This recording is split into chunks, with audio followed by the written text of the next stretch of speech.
this moment in Command Decision where you have Clark Gable's character sitting in front of this giant room-sized map of Europe, specifically Germany.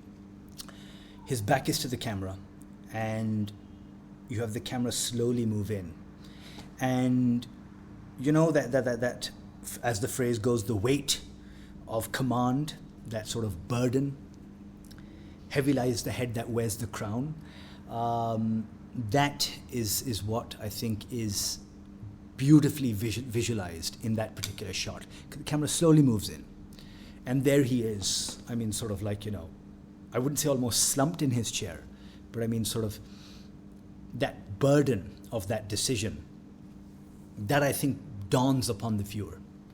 This is the Last Picture Show, and on our recommend segment, I bring to you 1948's Command Decision.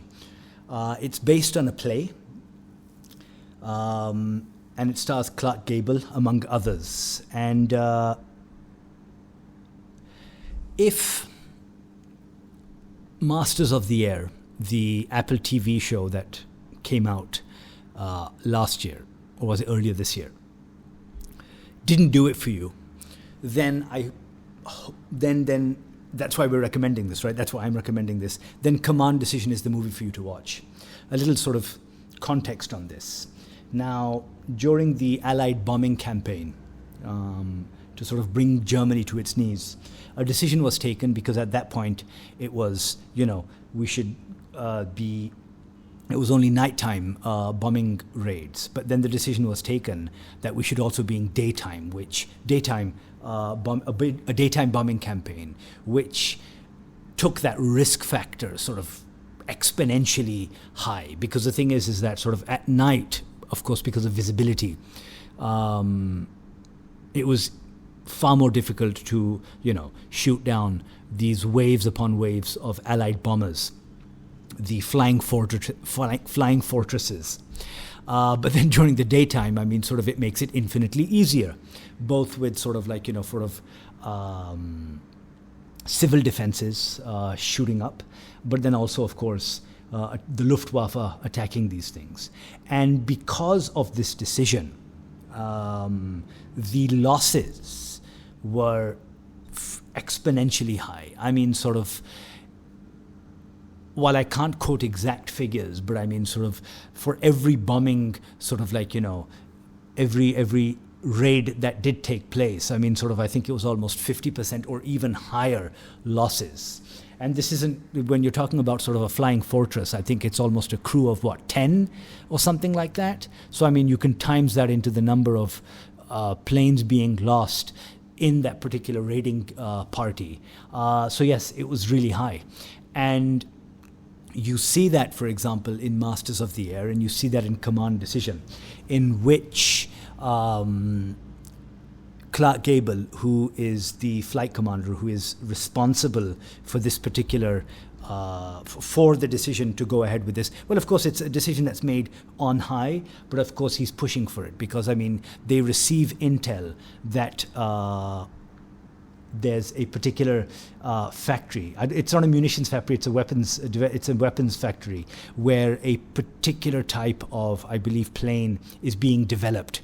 And if it's a jet-powered plane, which until then, of course, you had like the P-51 Mustangs. You just had prop-based fighter planes. But then, for example, if the Germans were introduced jet planes, that would be a game changer. It would be a paradigm shift in that particular fight, and the Allies could very likely lose the war.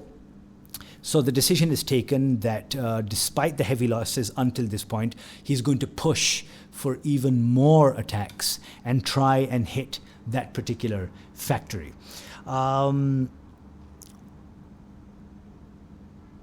While, of course, this only lasts almost like an hour and a half or so, I think that this does a better job at sort of telling the story of at least the American half of the Allied bombing campaign than Masters of the Air did. I was thoroughly disappointed with Masters of the Air, even though it had pedigree to it. First of all, provenance.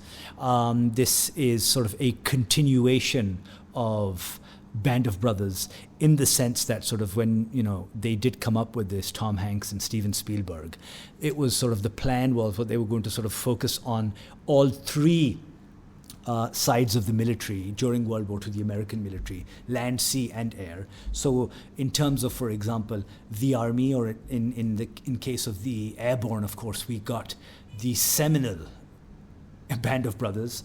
I don't need to say anything about that. I mean, it stands as one of the greatest TV series and war series to date. You then got the Pacific, which, I don't know. The Pacific, I don't know, I mean, it just wasn't able to, I think maybe perhaps because it was most definitely overshadowed by Band of Brothers. I mean, lightning doesn't always strike twice, so it's a hard act to follow. But then, I mean, even the show itself, I don't know, it just wasn't able to, I mean, like, for example, like Clint Eastwood's Flags of Our Fathers or Letters from Iwo Jima, it wasn't able to truly, I would say, capture that carnage that was the Pacific theater. I don't know, it just didn't do it for me. Then, of course, you had Tom Hanks in Greyhound, which, honestly, I really liked. Unfortunately, it came out during COVID, or at least it was produced and was slated for release, and then, of course, COVID happened. And then studios were all scrambling to somehow make sense of all of this content that they had that they could not release to cinemas. So they were like, okay, let's just sort of dump it on streaming. So I don't know if I'm entirely sure about this, but I'm under the impression that I think Greyhound was meant to be a series.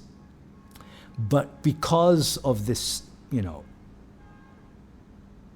hand of God almost situation with COVID, they then sort of repackaged it as a movie, which was then just put online. Despite that, and you can sense that, when you're watching the movie, it feels somewhat abridged. Like there's storylines that are kind of introduced, and you know that there's something more going on behind it. There's more context, but for some reason or the other, because of that limited runtime, they just don't get into it. But despite that, and I mean, sort of ever since Master and Commander, The Far Side of the World, I haven't seen, at least in the modern, I mean, sort of over the past 20 years, a good sort of naval movie, Pirates of the Caribbean notwithstanding. So I really like Greyhound. And then, of course, you had Masters of the Air, which had, again, great actors, Austin Butler, that English guy, that Irish guy, lots of people whose names I'm forgetting. You had Kari Joji Fukunaga, director of Bond and True Detective. You had these guys behind it. But yeah, it just, I don't know. It really, really, really didn't deliver for me, which is a shame because you had the money, you had a very good source, a really good source story, but it just didn't come together. That's where Command Decision does come together. Over its, almost hour and a half runtime or even less. And even though it's based on a play, and often at times when you do have movies that are based on plays, they're always kind of confined or restricted to like a room where all of the characters, thanks to the blocking, are well arranged and they just are sort of, it's exposition and they're delivering speeches and stuff like that. But I think where this movie, and this is an Oscar winner, by the way, where this movie does better, I mean, there's that particular scene where all of the command, all of the brass are out and sort of they're in the control tower and they're watching how many planes are actually coming back from that particular raid.